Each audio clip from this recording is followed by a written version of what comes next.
Do you want to know how you can log in to your Jenni AI account? If yes, then this video is for you.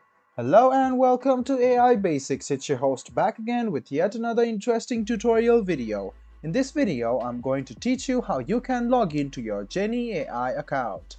First of all, open Chrome or Edge browser on your PC, go to the Google search bar and then search for Jenni AI login.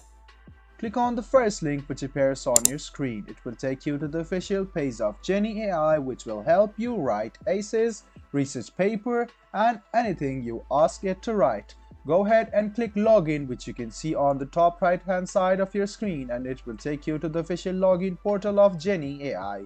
You can either log in using your Google credentials, or you can go the long way by writing down your email address over here, your password over here, and then click login.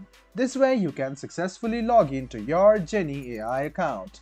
You can hide or unhide the password anytime, and then if you have forgotten your password, this is the link for you to recover your password. If you still don't have an account yet, go ahead and click sign up here, and then you can create an account for yourself. I hope this video was helpful for you. If you still have any kind of confusion, please do mention us on the comment section down below. Like the video, subscribe to the channel and do hit the bell button for more. Hope to see you in the next video as well. Until then, goodbye, take care and make sure you enjoy.